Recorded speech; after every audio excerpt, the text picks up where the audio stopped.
want to talk about the transformed media landscape and what it means for anybody who has a message that they want to get out to anywhere in the world.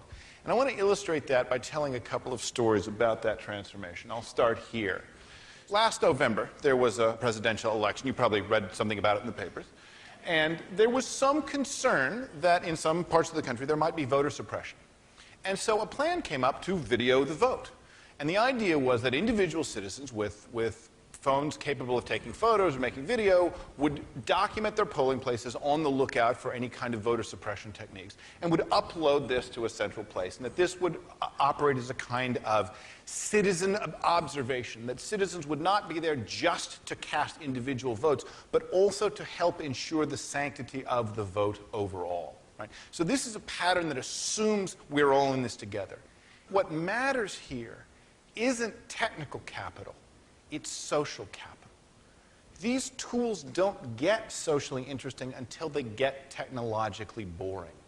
It isn't when the shiny new tools show up that their uses start permeating society.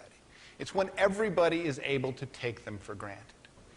Because now that media is increasingly social, innovation can happen anywhere that people can take for granted the idea that we're all in this together. And so we're starting to see a media landscape in which innovation is happening everywhere and moving from one spot to another. That is a huge transformation. Not to put too fine a point on it, the moment we're living through, the moment our historical generation is living through, is the largest increase in expressive capability in human history. Now, that's a big claim. I'm going to try and back it up. There are only 4 periods in the last 500 years where media has changed enough to qualify for the label revolution. The first one is the famous one, the printing press. Movable type, oil-based inks, that whole complex of innovations that made printing possible and turned Europe upside down starting in the middle of the 1400s. Then, a couple of hundred years ago, there was innovation in two-way communication, conversational media. First the telegraph, then the telephone. Slow, text-based conversations, then real-time voice-based conversations. Then about 150 years ago, there was a revolution in recorded media other than print. First photos, then recorded sound, then movies, all encoded into physical objects. And finally, about 100 years ago, the harnessing of electromagnetic spectrum to send sound and images through the air, radio and television. This is the media landscape as we knew it in the 20th century. This is what those of us of a certain age grew up with and are used to. But there's a curious asymmetry here. The media that's good at creating conversations is no good at creating groups, and the media that's good at creating groups is no good at creating conversations. If you want to have a conversation in this world, you have it with one other person. If you want to address a group, you get the same message and you give it to everybody in the group, whether you're doing that with a broadcasting tower or a printing press. That was the media landscape as we had it in the 20th century. And this is what changed. This thing that looks like a peacock hit a windscreen is Bill Cheswick's map of the internet. He traces the edges of the individual networks and then color codes them. The internet is the first medium in history that has native support for groups and conversation at the same time. Whereas the phone gave us the one-to-one pattern, and television, radio, magazines, books gave us the one-to-many pattern, the internet gives us the many-to-many pattern. Right? For the first time, media is natively good at supporting these kinds of conversations. That's one of the big changes. The second big change, right, is that as all media gets digitized, the internet also becomes the mode of carriage for all other media, meaning that phone calls migrate to the internet, magazines migrate to the internet, movies migrate to the internet. And that means that every medium is right next door to every other medium. Right? Put another way, media is increasingly less just a source of information and is increasingly more a site of coordination, because groups that see or hear or watch or listen to something can now gather around and talk to each other as well. Right? And the third big change, right, is that members of the former audience, as Dan Gilmore calls them, can now also be producers and not consumers. Every time a new consumer joins this media landscape, a new producer joins as well, because the same equipment, phones, computers, let you consume and produce. It's as if when you bought a book, they threw in the printing press for free. It's like you had a phone that could turn into a radio if you pressed the right buttons. Right? That is a huge change in the media landscape we're used to. And it's not just internet or no internet. Right? We've had the internet in its public form for almost 20 years now. And it's still changing as the media becomes more social. It's still changing patterns, even among groups who know how to deal with the internet well. Second story.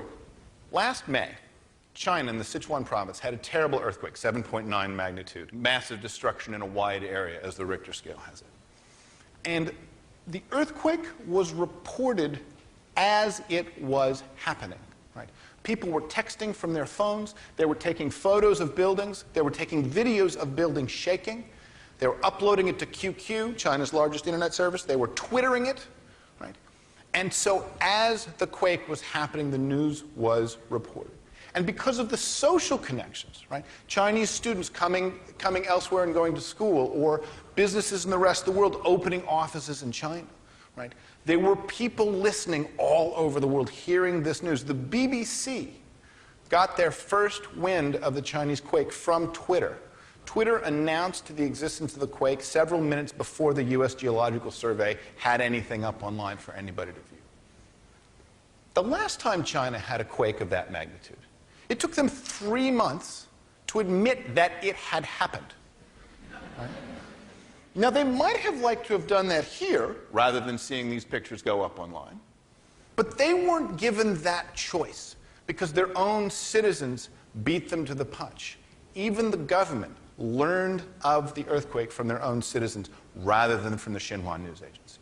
And this stuff rippled like wildfire. For a while there, the top 10 most clicked links on Twitter, the global short messaging service, 9 of the top 10 links were about the quake. People collating information, pointing people to news sources, pointing people to the U.S. Geological Survey. The 10th one was kittens on a treadmill, but you know, that's the internet for you.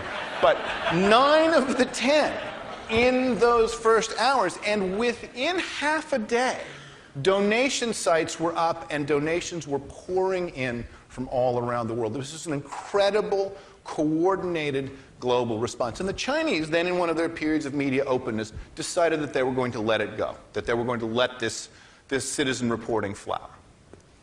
And then this happened. People began to figure out in the Sichuan province that the reason so many school buildings had collapsed, because tragically the earthquake happened during a school day, the reason so many school buildings collapsed is that corrupt officials had taken bribes to allow those buildings to be built to less than code. And so the citizen journalists started reporting that as well. And there was an incredible picture. You may have seen it on the front page of the New York Times. A local official literally prostrating himself in the street in front of these protesters in order to get them to go away. Essentially to say, we will do anything to placate you, just please stop protesting in public. But these are people who have been radicalized because thanks to the one-child policy, they have lost everyone in their next generation. Someone who's seen the death of a single child, right, now has nothing to lose. And so the protests kept going, and finally, the Chinese cracked down. That was enough of citizen media. And so they began to arrest the protesters, they began to shut down the media that the protests were happening on.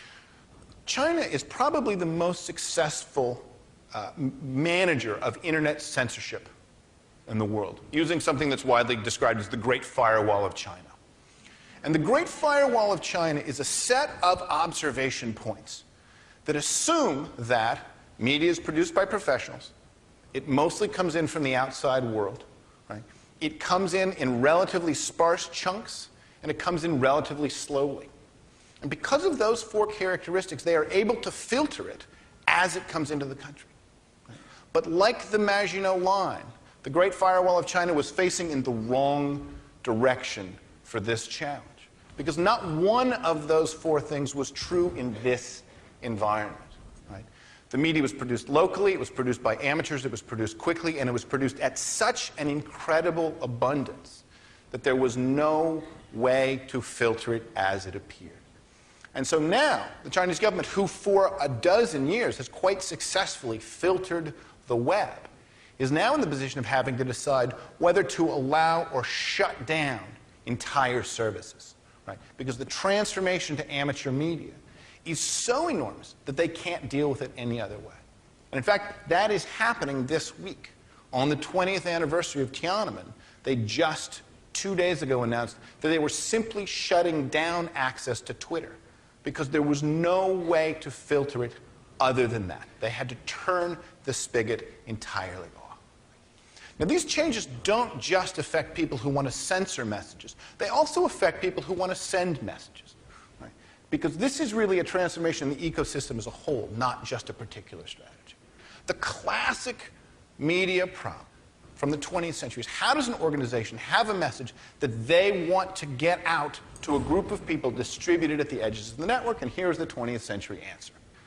Bundle up the message. Send the same message to everybody. National message, targeted individuals, relatively sparse number of producers, very expensive to do, so there's not a lot of competition. This is how you reach people. Right? All of that is over. Right? We are increasingly in a landscape where media is global, social, ubiquitous, and cheap. Right?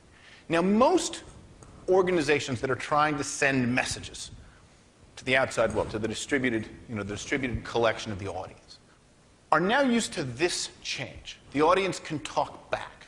And that's a little freaky, but you can get used to it after a while as people are doing. But that's not the really crazy change that we're living in the middle of. The really crazy change is here. It's the fact that they're no longer disconnected from each other.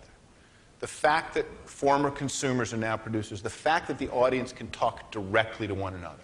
Because there's a lot more amateurs than professionals.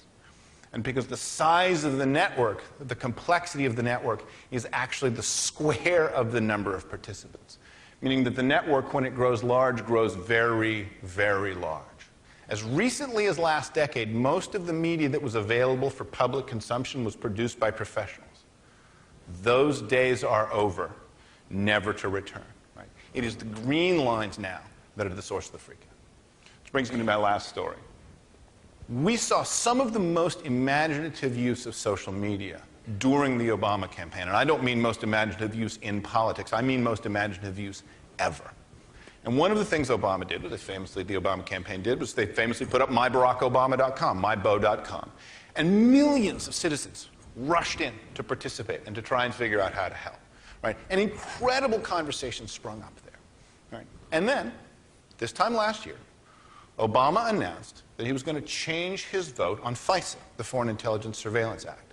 Right? He had said in January he would not sign a bill that granted telecom immunity for possibly warrantless spying on American persons. By the summer, in the middle of the general campaign, he said, I've thought about the issue more, I've changed my mind, I'm going to vote for this bill.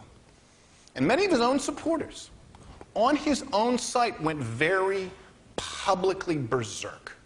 Right? It was Senator Obama when they created it. They changed the name later. Please get FISA right.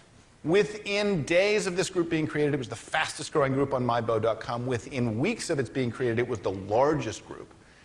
And Obama had to issue a press release. He had to issue a reply. And he said essentially, I've considered the issue. I understand where you're coming from. But having considered it all, I'm still going to vote the way I'm going to vote, but I wanted to reach out to you and say, I understand that you disagree with me, and I'm going to take my lumps on this one. Right? This didn't please anybody, but then a funny thing happened in the conversation. Right? People in that group realized that Obama had never shut them down. Nobody in the Obama campaign had ever tried to hide the group or make it harder to join, to deny its existence, to delete it, to take it off the site. They had understood that their role with mybo.com was to convene their supporters, but not to control their supporters. And that is the kind of discipline that it takes to make really mature use of this media. Media, the media landscape that we knew, as familiar as it was, as easy conceptually as it was to deal with the idea that professionals broadcast messages to amateurs, right, is increasingly slipping away. In a world where media is global, social, ubiquitous, and cheap, in a world of media where the former audience are now increasingly full participants, right, in that world, media is less and less often about crafting a single message to be consumed by individuals. It is more and more often a way of creating an environment for convening and supporting groups. And the choice we face, I mean anybody who has a message they want to have heard anywhere in the world, isn't whether that's the media environment we want to operate in. That's the media environment we've got. The question we all face now is, how can we make best use of this medium, even though it means changing the way we've always done it? Thank you very much.